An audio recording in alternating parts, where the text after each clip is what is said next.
students? Good morning ma'am, good morning.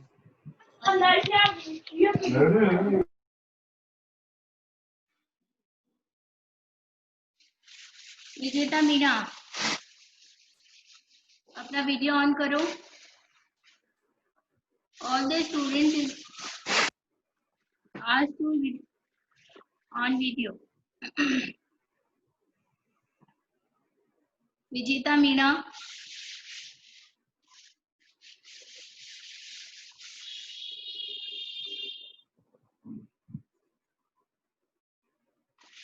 जो student video on नहीं करता है उसकी अटेंडेंस नहीं लगेगी। अटेंडेंस वीडियो ऑन करने वाले स्टूडेंट्स की ही लगेगी। आवाज आ रही है नीरज आज प्रॉपर? हाँ मैम आ रही। ठीक है। और स्टूडेंट्स तुम्हारी क्लास के कौन कौन है? मैम है भी तो बहुत सारे हैं। पिछली क्लास में कितने बच्चों ने ज्वाइन किया था? मैम पिछले में 3 ही थे, बाकी एक ही नया है, ये विजेता मीना नहीं है, और एक ये 784 भी अभी आए। ऑल द स्टूडेंट्स, 6 स्टूडेंट्स हो गए हैं। ठीक है, सारे बच्चों को मैं अपना इंट्रोडक्शन दे देती हूँ। कल के बाद नीरज और राहुल शायद, है ना? नीरज और राहुल ही थे मेरी क्लास में। हाँ मैम। मेरा नाम डॉक्टर मोनिका कर्नावत है। मैं आप लोगों को PSL 111 fundamental of plant biochemistry and biotechnology पढ़ाऊंगी। कल हमारी फर्स्ट क्लास थी, ये हमारी सेकंड क्लास है। कल 2 ही स्टूडेंट्स हमारे साथ जुड़े थे, उन्हीं को मैंने थोड़ा सा इंट्रोडक्टरी पार्ट पढ़ाया था। आज थोड़े ज़्यादा स्टूडेंट्स हैं तो मैं फिर से एक बार कंटिन्यू करूंगी। कल नेटवर्क प्रॉब्लम भी था तो आज फिर से हम लोग शुरू से कंटिन्यू करेंगे। दूसरी बात, सभी स्टूडेंट्स को अपना कैमरा ऑन करना मैंडेटरी है। सभी स्टूडेंट्स को अपना कैमरा ऑन करना मैंडेटरी है in the class. During the class camera will be on for your attendance. Understand? जो भी बच्चा अपना कैमरा ऑन नहीं रखता है उसकी अटेंडेंस मार्क नहीं होगी। अब ये बात मैं बार बार नहीं बोलूंगी, आप खुद रिस्पॉन्सिबल होंगे आपकी अटेंडेंस के लिए, बिकॉज ये मीटिंग जो है वो रिकॉर्ड हो रही है, रिकॉर्डिंग हो रही है इस मीटिंग की, तो पता चल जाएगा कि किसका ऑन है और किसका ऑफ है। So let start with the class fundamental of biochemistry and biotechnology. हमने कल गूगल क्लासरूम की भी बात की थी, वो हम लास्ट क्लास के लास्ट में बात करेंगे कि गूगल क्लासरूम पे कैसे ऐड होना है।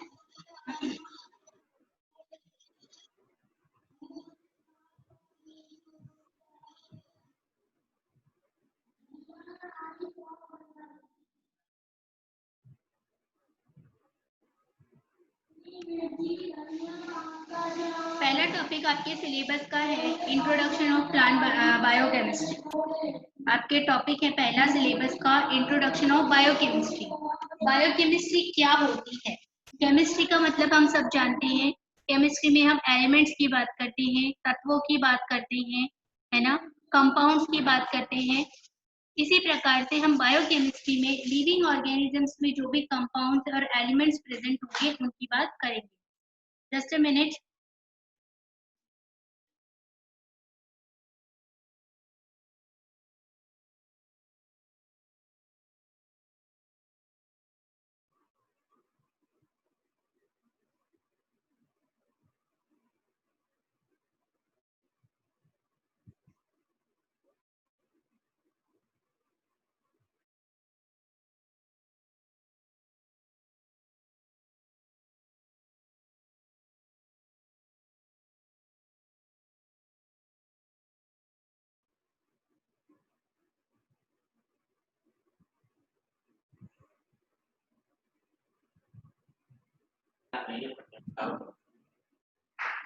तो इंट्रोडक्शन ऑफ बायोकेमिस्ट्री की हम बात कर रहे हैं कि बायोकेमिस्ट्री बायोलॉजिकल ऑर्गेनिजम्स यानी सजीवों में उपस्थित जो केमिस्ट्री है उसकी हम बात करते हैं। जो सभी सजीवों में जो एलिमेंट्स हैं उनकी हम बात करते हैं। What is biochemistry? Biochemistry is the applicable of chemistry to the study of biological processes at the cellular and molecular level. Biological process यानी कि सजीवों में होने वाली सभी क्रियाएं जो कि कोशिकीय स्तर और आणविक स्तर पे चलती हैं, उनकी स्टडी करना बायोकेमिस्ट्री कहलाता है। ठीक है। It emerged as a distinct subject when it is combined chemistry, physiology and biology to investigate the chemistry of living systems. जब हम केमिस्ट्री को फिजियोलॉजी को, अच्छा फिजियोलॉजी का क्या मतलब होता है, कोई स्टूडेंट बताएगा मुझे, चैट बॉक्स में लिख के बताओ। What do you mean by physiology?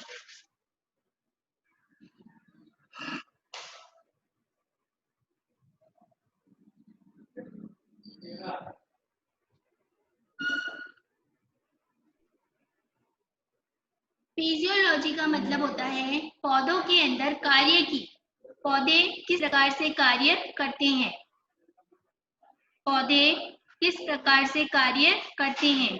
जैसे कि पौधों में फोटोसिंथेसिस का होना, श्वसन का होना, एवोपरेशन का होना, पौधों की वृद्धि का होना, जड़ों का बनना, पत्तियों का बनना, ये सारी क्रियाएं जो हैं फिजियोलॉजी के अंतर्गत आती है।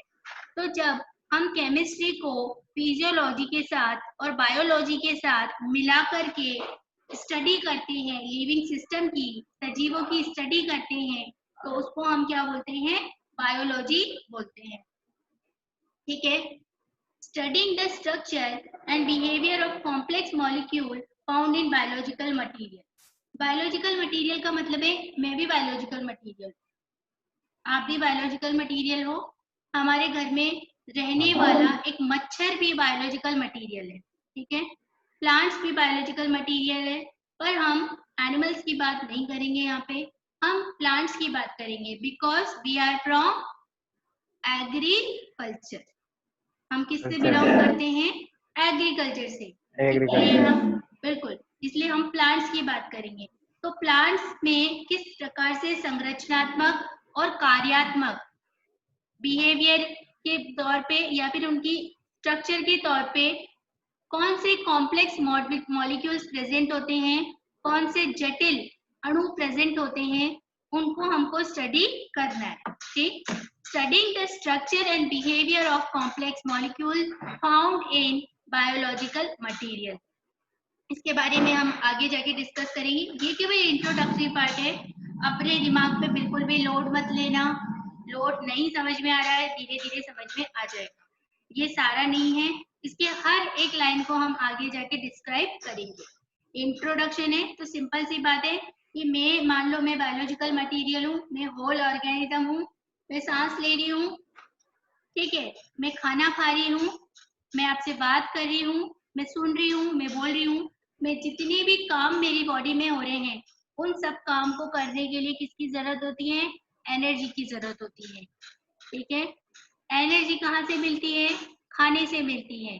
खाने को एनर्जी तक लाने में कौन कौन सी क्रियाएं होती हैं, वो सब किसमें स्टडी करेंगे हम, बायोकेमिस्ट्री। समझ में आ गई।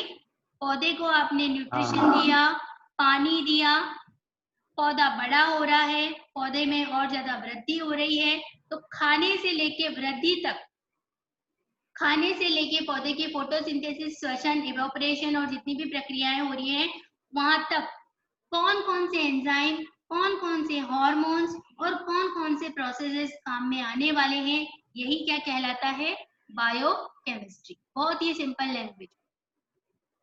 अब अपन बात करते हैं the way these molecules interact to form cells, tissues and whole organism। जो भी कॉम्प्लेक्स मॉलिक्यूल की हमने बात करी, वो कोशिका में उपस्थित होते हैं, ऊतकों में उपस्थित होते हैं और पूरे होल ऑर्गेनिज्म में उपस्थित।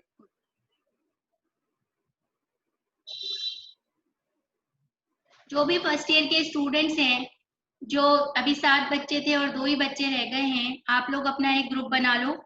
Neeraj Kumar Lavanshi, make a group. उस ग्रुप में अपने क्लास के बच्चों को ऐड ऑन करो, नंबर ले लेके। उसके बाद उन लोगों को ये बताओ कि फर्स्ट ईयर में, इन लोगों को शायद पता नहीं है, ये भी एक स्कूल ही है, this is not a college, this is a school. हाँ जैसे कि स्कूल में अटेंडेंस, यूनिफॉर्म और सारे रूल्स एंड रेगुलेशंस मैंडेटरी होते थे, यहाँ पे भी वही है। हाँ यहाँ पे आपके लिए कोई छूट नहीं है। अगर आप 5 स्टूडेंट हो तो मैं बस 5 स्टूडेंट्स की ही अटेंडेंस एग्जाम सेक्शन को भेजूंगी। अगर आपकी अटेंडेंस शॉर्ट होती है तो अगले महीने आने वाले माइनर एग्जाम्स में आप प्रेजेंट नहीं हो पाओगे। शायद आपको पता ही नहीं है, आप फर्स्ट ईयर के स्टूडेंट्स हो, इसलिए मैं बार बार बोल रही हूँ आप क्लास में आए, अपना वीडियो ऑन रखें ताकि आपकी अटेंडेंस एग्जाम सेल तक पहुंचे और फिर उसके बाद आप माइनर में एलिजिबल हो। 60% अटेंडेंस होना आपका मैंडेटरी है फॉर द माइनर एग्जामिनेशन। हाँ मैम। तो बी रेगुलर इन क्लासेस, और इन्हीं क्लासेस के बेस पे आपकी क्विज भी होंगे, अभी मैं बाद में इसको बताऊंगी। ठीक है, चलो नेक्स्ट पे चलते हैं हम। ये हमने कल भी बात की थी, biological principles of biochemistry. Biochemistry के 3 प्रिंसिपल हैं, स्ट्रक्चरल केमिस्ट्री, मेटाबॉलिज्म और केमिस्ट्री ऑफ मॉलिक्यूलर जेनेटिक्स। आपको शो हो रहे होंगे यहाँ पर 3 एरिया है। जब हम लिविंग ऑर्गेनिज्म के स्ट्रक्चर की बात करते हैं कि लिविंग ऑर्गेनिज्म में कोशिका कैसी दिखाई दे रही है, कोशिका के अंदर ऊतक कैसे दिखाई दे रहे हैं, कोशिका के अंदर माइटोकॉन्ड्रिया कैसा दिखाई दे रहा है ना। जब हम उनके स्ट्रक्चर की बात करते हैं तो स्ट्रक्चरल केमिस्ट्री की बात होती है। यहाँ पर हम कोशिका, cells are highly organised and constant source of energy is required to maintain the ordered state. Structural chemistry में हम सेल की बात करते हैं, कोशिका की बात करते हैं, जो सजीवों की सबसे छोटी स्ट्रक्चरल यूनिट है। मेटाबॉलिज्म, उपापचय क्रियाएं, जैसे मैंने कल भी डिस्कस किया था। मेटाबॉलिज्म का मतलब हिंदी में होता है उपापचय क्रियाएं। इसमें 2 प्रकार की क्रियाएं आती है, एक आती है उपचय और एक आती है अपचय। उपचय और अपचय, एक क्रिया में एनर्जी गेन होती है और एक क्रिया से एनर्जी रिलीज होती है। समझ में आ गई? एक क्रिया में एनर्जी एटीपी की फॉर्म में कंज्यूम होती है और दूसरी क्रिया में एनर्जी एटीपी की फॉर्म में रिलीज होती है, तो इसको हम बोलते हैं मेटाबॉलिज्म। इसको आगे जाके हम फिर से डिस्कस करेंगे, this is the introductory part. Living processes contain thousands of chemical reactions।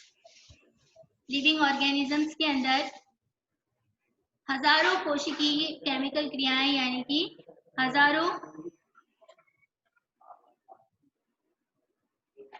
रासायनिक क्रियाएं होती है। ठीक है, precise regulation and integration of these reactions are required to maintain life।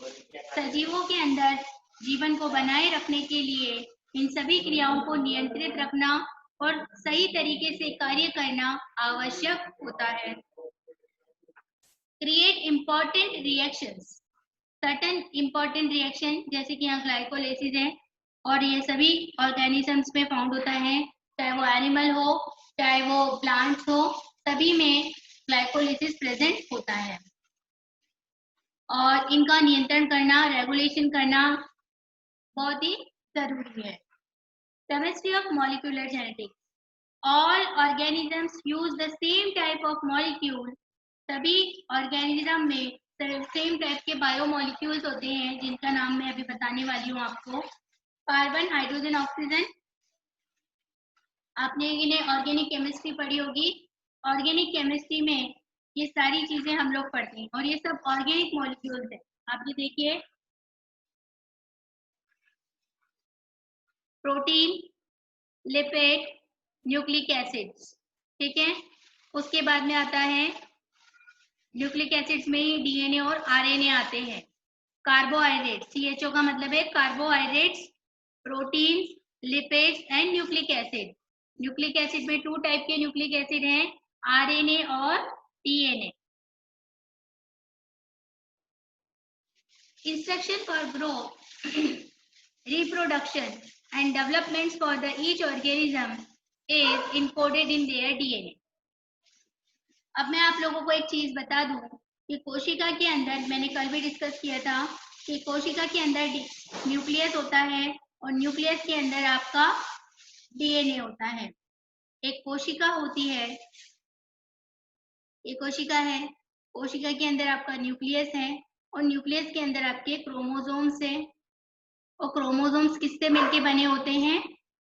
DNA से मिलके बने होते हैं। ठीक है, आपके क्रोमोसोम्स किससे मिलके बने हैं? डीएनए से मिलके बने हैं। और डीएनए के अंदर वो सारी इंफॉर्मेशन है कि सजीव कैसे वृद्धि करेगा, कैसे जनन करेगा, रिप्रोडक्शन करेगा और कैसे उसका डेवलपमेंट या विकास होगा। आई बात समझ में आप लोगों को? ये आपकी सेल है जो कि आपकी बेसिक फंक्शनल यूनिट है कोशिका। कोशिका के अंदर ये आपका न्यूक्लियस है, न्यूक्लियस के अंदर आपका ये क्रोमोसोम है और क्रोमोसोम के अंदर आपका क्या प्रेजेंट है? डीएनए प्रेजेंट है। और डीएनए ग्रोथ के लिए, रिप्रोडक्शन के लिए और डेवलपमेंट के लिए, तीनों के लिए रिस्पॉन्सिबल है। ठीक है, जिसको हम बायोकेमिस्ट्री में पढ़ेंगे। यहाँ तक किसी को कोई डाउट? अगर डाउट हो तो प्लीज आप अपने चैट बॉक्स में क्वेश्चन डाल सकते हैं।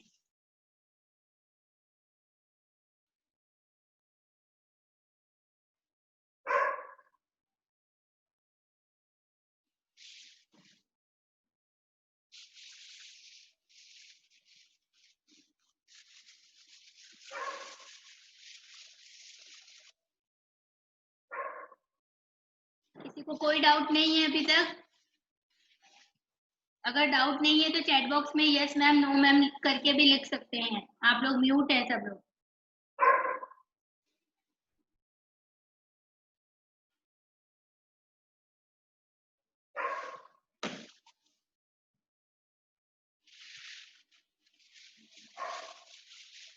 ठीक है,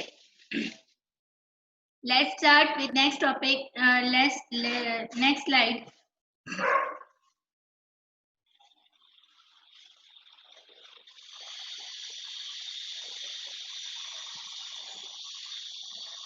सेल्स, कोशिका, जैसे मैंने अभी पीछे कोशिका बनाई थी। Basic building blocks of life and smallest living unit of an organism. जैसे कि छोटी छोटी ईंटों से एक एक ईंट से मिलके पूरा मकान बनता है, उसी प्रकार से एक एक कोशिका से मिलके हमारा ऑर्गेनिज्म बनता है। आपने आपके 12th में या छोटी क्लासेस में पढ़ा होगा कि सेल मिलके एक टिश्यू बनाती है। सबसे पहले सेल जो होती है वो सारी सेल मिलके क्या बनाती है? टिश्यू बनाती है। टिश्यू मतलब ऊतक। टिश्यू बनाती है, बहुत सारे टिश्यू मिलकर के एक ऑर्गन बनाते हैं, अंग बनाते हैं ऑर्गन। और ऑर्गन सारे, बहुत सारे ऑर्गन मिलकर के एक तंत्र बनाते हैं, सिस्टम। और ये सिस्टम, बहुत सारे सिस्टम मिलकर के क्या बनाते हैं? पूरा ऑर्गेनिज्म। आप लोग जब भी बैठे क्लास में कॉपी पेन लेके बैठे, क्योंकि मैं बहुत सारी ऐसी चीजें भी बताऊंगी जो स्लाइड में नहीं होगी। ठीक है, तो please put your pen and copy during the class and mark the important points, because जो भी मैं बोलूंगी वही आपके नोट्स हैं और वही क्विज में आने वाला है। तो बहुत सारी चीजें हम स्लाइड पे नहीं लिख सकते हैं, इसलिए आप लोग क्लास के दौरान कॉपी और पेन लेके बैठे। तो हम लोग बात कर रहे थे कोशिका की, सेल की, जो कि किसी भी लिविंग ऑर्गेनिज्म की सबसे छोटी लिविंग यूनिट है। और हर एक कोशिका मिलकर टिश्यू बनाती है, टिश्यू से ऑर्गन बनता है, ऑर्गन से सिस्टम बनता है और बहुत सारे सिस्टम मिलकर के पूरा ऑर्गेनिज्म बनाते हैं। ये बात क्लियर हो गई हमारे को? अब बात करते हैं next point, grow, reproduce, use energy, adapt, respond to their environment. कोशिका का कार्य होता है ग्रो करना, वृद्धि करना, रिप्रोड्यूस करना, एक से दूसरी कोशिका बनाना, एनर्जी को उपयोग में लाना, एडेप्ट करना, अनुकूलन होना और एनवायरमेंट की तरफ रिस्पॉन्ड करना। एक एक पॉइंट को मैं आपको समझाती चली जाती हूँ। ग्रो करना, कोशिका वृद्धि करती है, कोशिका साइज में बड़ी होती जाती है, पहले छोटी होती है फिर बड़ी हो जाती है और फिर और बड़ी हो जाती है। ठीक है, पहला पॉइंट ग्रोथ करती है कोशिका। दूसरा पॉइंट रिप्रोडक्शन, एक कोशिका से दो कोशिका बनती है। आप लोगों ने सेल डिवीजन पढ़ा होगा, माइटोटिक और मियोटिक, अर्धसूत्री विभाजन और समसूत्री विभाजन, जिसमें कि एक कोशिका से दो, दो से चार, चार से छह, छह से 12, इस तरीके से सेल डिवीजन के साथ वो रिप्रोडक्शन करती है। पॉइंट नंबर 2, ठीक है, यूज एनर्जी। पॉइंट नंबर 3, कोशिका जो है अपने सारे काम को करने के लिए, कोशिका सारे कार्यों को करने के लिए, क्योंकि कोशिका में वो सारे काम होते हैं। कोशिका के अंदर ही डीएनए है। अब डीएनए कैसे काम करेगा? कोशिका के अंदर ही राइबोसोम है, राइबोसोम का काम है श्वसन करना, माइटोकॉन्ड्रिया का काम है एटीपी बनाना। तो कोशिका ये सभी कामों को करने के लिए एटीपी को उपयोग में लाती है। कोशिका के अंदर, कल भी मैंने आप लोगों को बताया था, क्लास में नहीं थे, कोशिका के अंदर माइटोकॉन्ड्रिया होता है, और माइटोकॉन्ड्रिया क्या है? कोशिका का शक्ति ग्रह है। और शक्ति ग्रह का मतलब है ये क्या प्रोड्यूस करता है? एटीपी प्रोड्यूस करता है। ये क्या प्रोड्यूस करता है? एटीपी। और एटीपी क्या होती है? करेंसी होती है एनर्जी की। जैसे हम पैसा खर्च करते हैं ना, वैसे ही कोशिका में और हमारे ऑर्गेनिजम्स में एटीपी खर्च की जाती है। किस चीज के लिए? एनर्जी के लिए।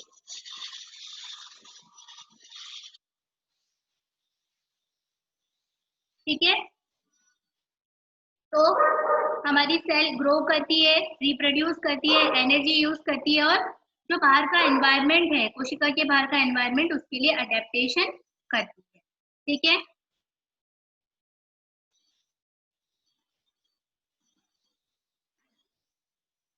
उसके बाद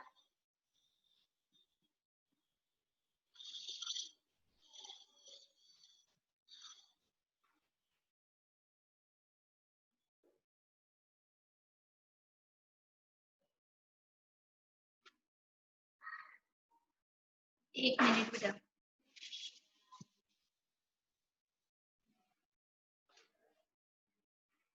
यहाँ पर मे can not be seen with the necked आई। क्या हम कोशिका को बिना माइक्रोस्कोप के देख सकते हैं? क्या हम कोशिका को बिना माइक्रोस्कोप के देख सकते हैं? हम कोशिका को बिना माइक्रोस्कोप के नहीं देख सकते हैं। ठीक है, कोशिका को देखने के लिए हमें माइक्रोस्कोप की आवश्यकता होती है। हम उनको बिना नेक्ड आइज के, यानी नंगी आंखों से नहीं देख सकते हैं। ठीक है, a cell may be an entire organism or it may be one of billion cells that make up organism। कोशिका जो है वो खुद एक पूरा ऑर्गेनिज्म बना सकती है। देखो यहाँ पे हम लोग बात कर रहे हैं एक कोशिकीय जीवों की। आप लोगों ने अमीबा पढ़ा होगा। अमीबा खुद अपने आप में क्या होता है? एक कोशिकीय होता है। ठीक है, एक कोशिकीय होता है और वो एक कोशिका से ही अपना पूरा जीवन चक्र बना लेता है, अमीबा। ठीक है, और यानी यहाँ पे ये लिखा है a cell may be an entire organism और it may be one of million cells that make up organism. या तो वो एक कोशिकीय जीव हो सकता है या फिर वो हजारों, करोड़ों, लाखों कोशिकाओं से मिलकर के एक जीव बनाता है। तो इस स्लाइड से हम लोगों ने ये कंक्लूजन निकाला है कि पहला, सेल जो है बेसिक स्मॉलेस्ट लिविंग यूनिट है, ऑर्गेनिज्म की ग्रोथ करती है, रिप्रोडक्शन करती है, एनर्जी को यूज करती है, एनवायरमेंट के प्रति रिस्पॉन्ड करती है। इनको हम नेकेड आइज से नहीं देख सकते, माइक्रोस्कोप से हमें देखना जरूरी है। कोशिका, एक कोशिका से भी पूरा एंटायर ऑर्गेनिज्म बन सकता है और लाखों कोशिकाओं से भी एक ऑर्गेनिज्म बन सकता है।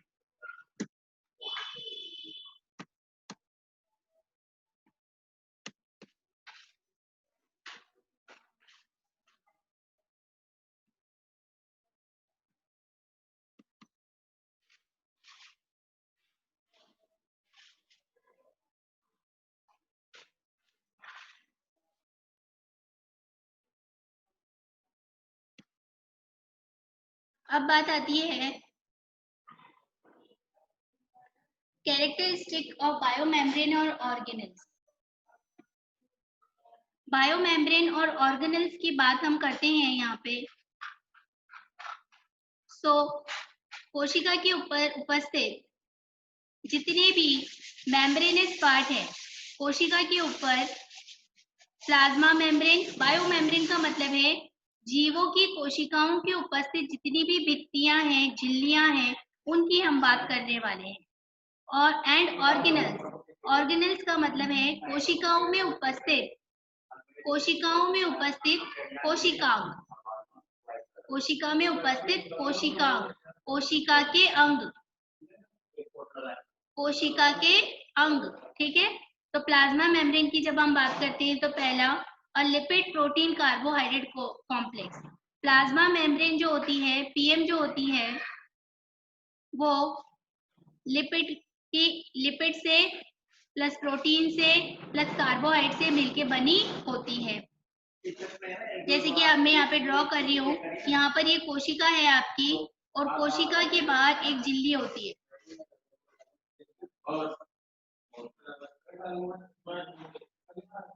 कोशिका के बाहर ये झिल्ली होती है जो कि बाहर से आने वाले किसी भी आउटर एलिमेंट को अंदर नहीं आने देती है, और अंदर से भी किसी जो भी एलिमेंट बाहर जाता है उसका ध्यान रखती है, यानी कंट्रोल रखती है। तो प्लाज्मा मेम्ब्रेन का काम है providing a barrier and A containing transport. दो बातें हमने प्लाज्मा मेम्ब्रेन के बारे में पढ़ी है। कोशिका के बाहर उपस्थित कोशिका भित्ति जो कि लिपिड, प्रोटीन और कार्बोहाइड्रेट की बनी हुई होती है, साथ ही में एक बैरियर और ट्रांसपोर्टेशन का काम करती है, ठीक है। मैं आप लोगों को अनम्यूट कर रही हूँ यहाँ पर। आपको किसी को भी कोई भी प्रॉब्लम हो तो आप लोग यहाँ पर मुझसे पूछ सकते हैं।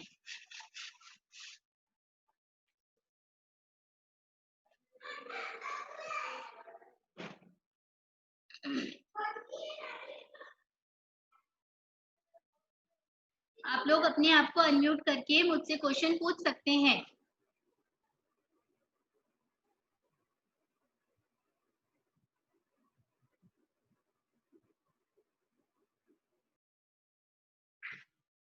हेलो, किसी को कोई प्रॉब्लम यहाँ तक? सब लोग, सब कुछ समझ में आ रहा है? अर्जुन सिंह, कुशराज सिंह, लोकेश लोधा,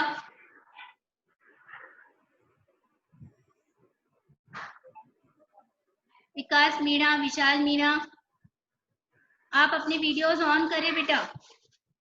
केवल नीरज कुमार लववंशी का ही वीडियो ऑन है। अभी डीन सर भी आए थे क्लास में, आप लोगों को शायद पता नहीं चला हुआ। सुशील कुमार त्रिवेदी डिपार्टमेंट के डीन है, वो हमारे डिपार्टमेंट के, एग्रीकल्चर डिपार्टमेंट के, वो क्लास में आए थे। आप लोगों का वीडियो ऑन नहीं था। मेरी बात समझ में आ रही है सबको? Please on your cameras, on active in class, class में एक्टिव रहे। सो अब हम बात करते हैं न्यूक्लियस की। न्यूक्लियस की बात हम करते हैं यहाँ पे। Double membrane surrounded the chromosome and nucleolus.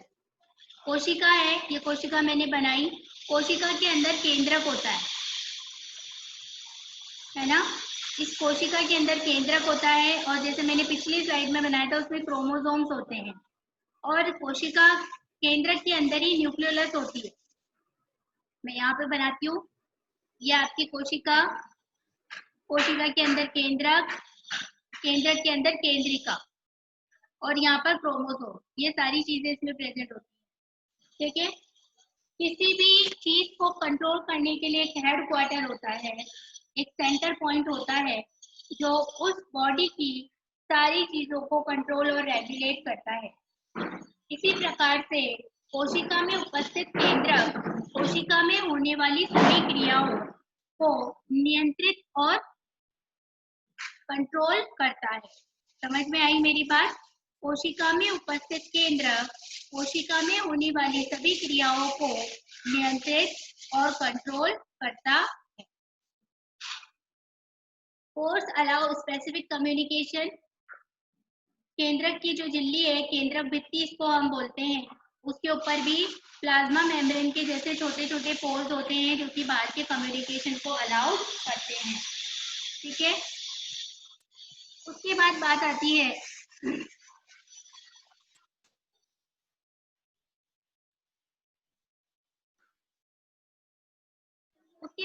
आती है mitochondria. Mitochondria surrounded by a double membrane with a series of fold called cristae. Mitochondria, जैसे मैंने आपसे बात की थी, कोशिका में उपस्थित कोशिका के अंगों को कोशिकांग या ऑर्गेनल कहा जाता है। कोशिका में बहुत सारे ऑर्गेनल्स होते हैं, जैसे कि पहला हो गया न्यूक्लियस, दूसरा हो गया हमारा राइबोसोम, तीसरा हो गया हमारा लाइसोसोम, चौथा हो गया हमारा माइटोकॉन्ड्रिया, पांचवा हो गया हमारा गोल्जी बॉडी, छठा हो गया हमारा endoplasmic reticulum ER,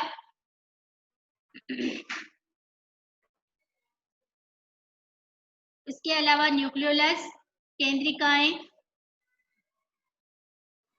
lipid bodies,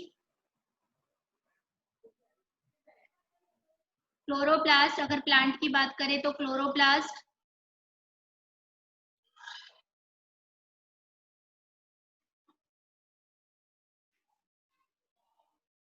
ठीक है।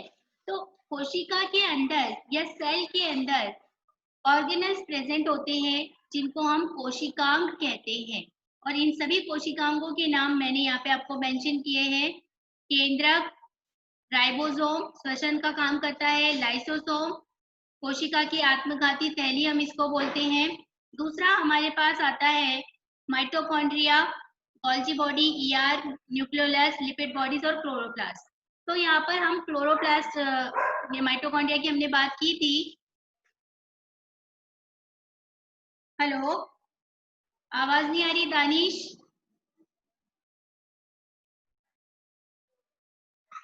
हेलो नीरज, आवाज आ रही है? आ रही हूँ। दानिश खान कौन है? दानिश को मेरी आवाज नहीं आ रही है। हेलो दानिश, आपने आपका माइक ऑन करो, आपने आपका माइक ऑन नहीं किया हुआ है बेटा। दानिश, नीरज इसको चैट बॉक्स में लिख के बोलो कि अपना माइक ऑन करे। दानिश को बोलो चैट बॉक्स में लिख के कि अपना माइक ऑन करे। ठीक है, तो यहाँ पर हम इसमें तो मैसेज केवल आपको ही कर सकते हैं।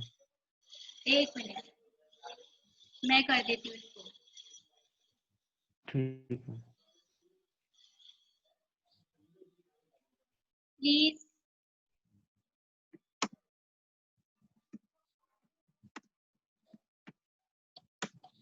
ओके। सो माइटोकॉन्ड्रिया की हम बात करते हैं। माइटोकॉन्ड्रिया कोशिका का शक्ति ग्रह है। मैं एक बार फिर कोशिका यहाँ पर आपके लिए बनाती हूँ, और हम बात कर रहे हैं माइटोकॉन्ड्रिया की। माइटोकॉन्ड्रिया इस तरीके का दिखाई देता है, इसमें उंगली नुमा उभार होते हैं इस तरीके से, जिनको हम क्रिस्टी बोलते हैं। ये लिखा हुआ है क्रिस्टी, जिनको हम क्रिस्टी बोलते हैं। ये डबल मेम्ब्रेन होती है इसके ऊपर भी, ये आउटर मेम्ब्रेन इसकी दो मेम्ब्रेन से सराउंडेड होता है ये, और इसमें कुछ फोल्ड्स प्रेजेंट होते हैं जिनको हम क्रिस्टी बोलते हैं, और इसका मेन काम होता है एटीपी उत्सर्जित करना या फिर एटीपी बनाना।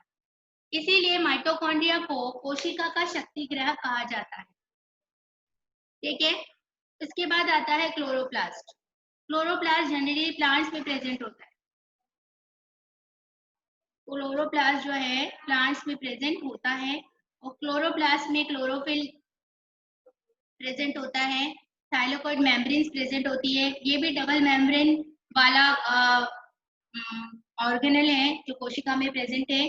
इसी में डार्क रिएक्शंस और लाइट रिएक्शंस चलती है, जो फोटोसिंथेसिस और जितनी भी बायोलॉजिकल प्रोसेसेस उसके दौरान चलती है। हम आगे इसको डिस्कस करेंगे। तो यहाँ पर कुछ हमने ऑर्गेनल्स की बात की, हमने प्लाज्मा मेम्ब्रेन की बात की, न्यूक्लियस की बात की, माइटोकॉन्ड्रिया की बात की, और क्लोरोप्लास्ट की बात की। यहाँ तक किसी को भी कोई डाउट है तो प्लीज आस्क मी।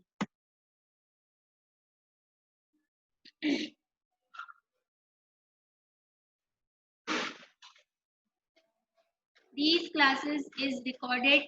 एक YouTube चैनल है, उसका लिंक मैं आप लोगों को गूगल क्लासरूम पे डाल दूंगी। ये क्लासेस रिकॉर्ड हो रही है। जो भी बच्चा छूट जाता है, ये कुछ समझ नहीं आता है, इन क्लासेस को फिर से देख सकता है। अंडरस्टैंड? मैं हर एक क्लास को YouTube पे डाल दिया करूँ। अब बात आती है बायोमोलिक्यूल्स की। बायोमोलिक्यूल, बायो मतलब जीव और मॉलिक्यूल का मतलब होता है अणु,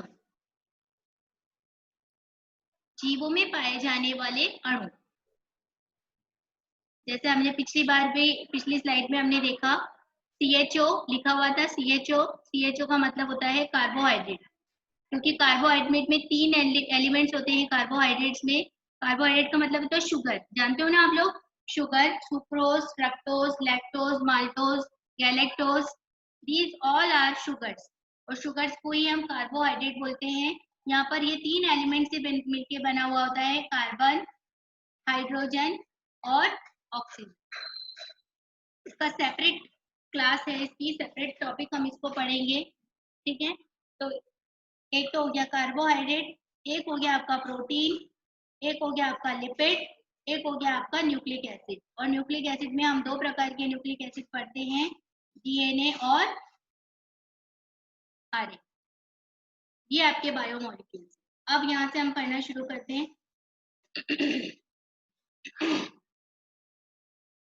biomolecules are the building block of the cell.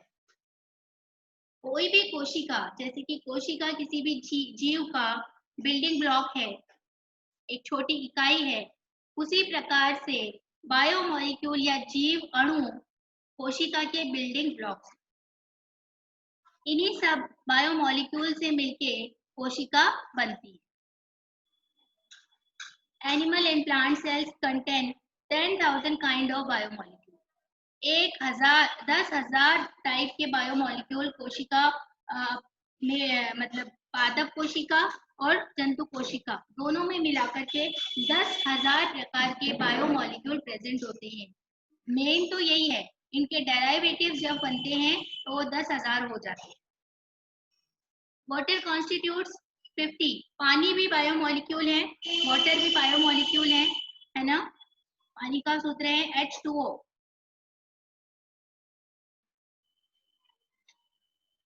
ये भी एक प्रकार का बायोमोलिक्यूल है। और ये किसी भी सेल का 50 to 90% हिस्सा, वेट का 50 से 95% हिस्सा क्या होता है? वाटर होता है, ठीक है?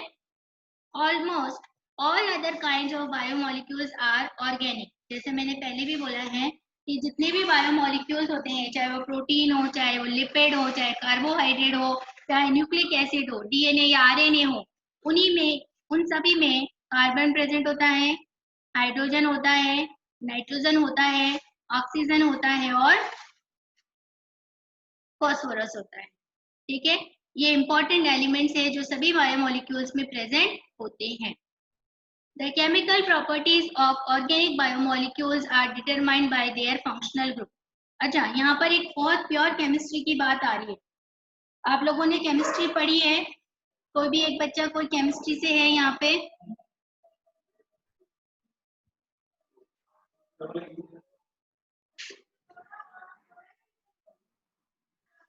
कोई भी एक स्टूडेंट्स जो केमिस्ट्री से हो?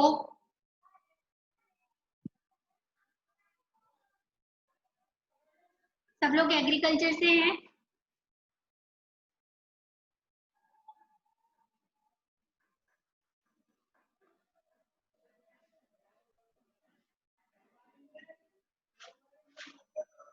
प्रमोद मेरोठा,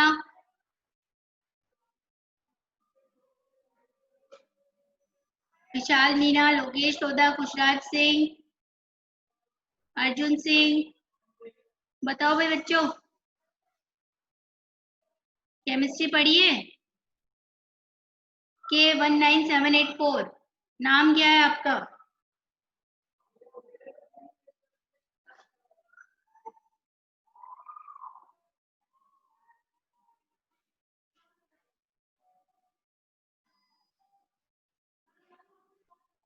नाम बताइए प्लीज।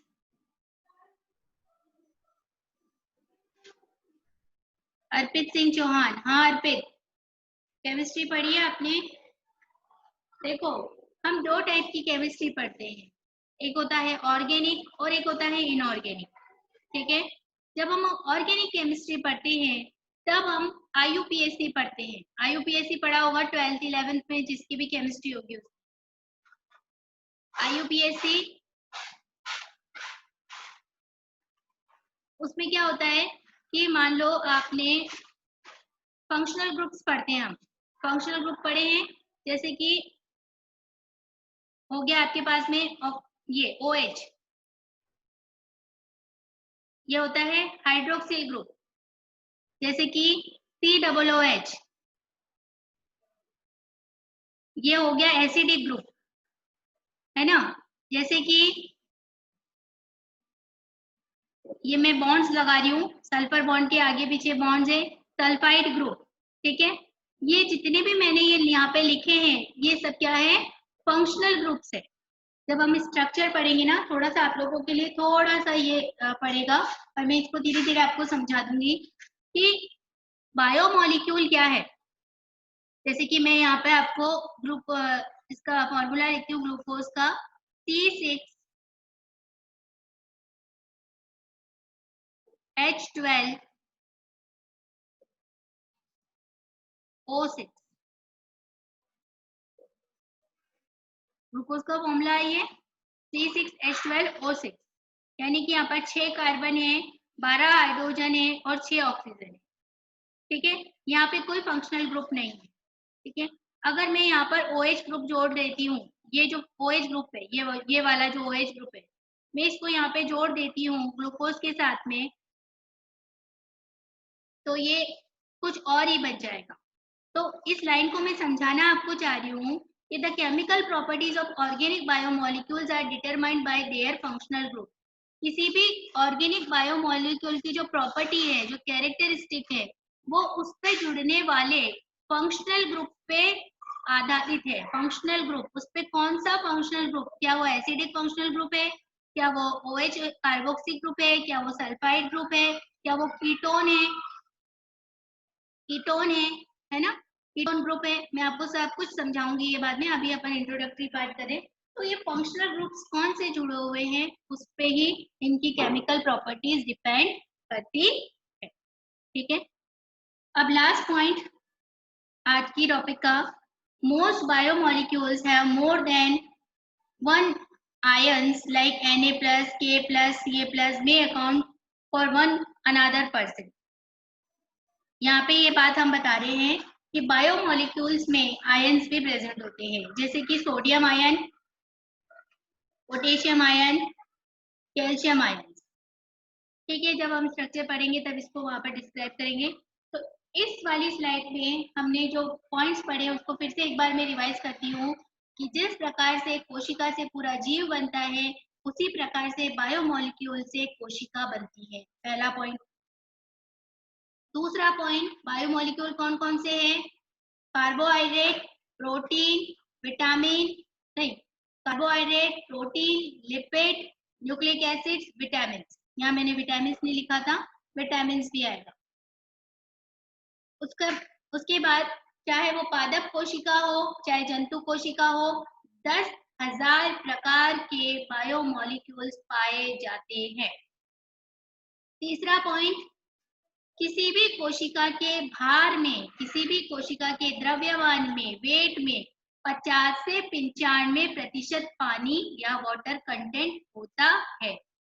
चौथी बात, सभी प्रकार के बायोमोलिक्यूल्स जो होते हैं वो ऑर्गेनिक होते हैं, अर्थात उनके अंदर कार्बन, हाइड्रोजन, नाइट्रोजन, ऑक्सीजन और फास्फोरस एलिमेंट प्रेजेंट होते हैं।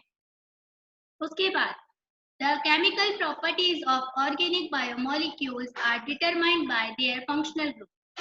ऑर्गेनिक बायोमोलिक्यूल्स की जो केमिकल प्रॉपर्टीज है उनमें उपस्थित कार्यात्मक ग्रुप, फंक्शनल ग्रुप, जैसे कि मैंने यहाँ पे आपको एग्जांपल दिए थे, उनके आधार पे निर्धारित होते हैं।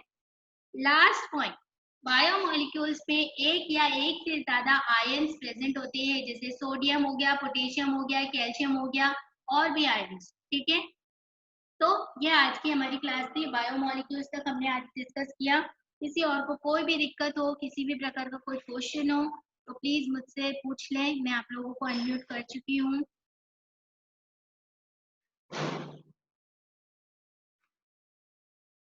आप अपने आप को अनम्यूट करके क्वेश्चन कर सकते हैं।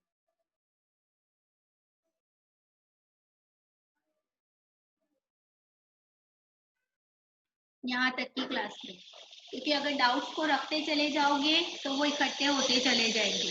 डाउट्स को वहीं पर ऑन द स्पॉट खत्म करना चाहिए,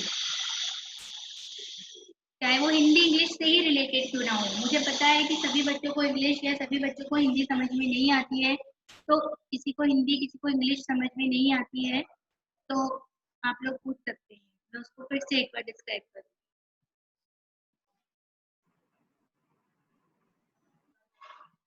सबको सब कुछ क्लियर है? All set? कोई दिक्कत नहीं है कहीं तक भी?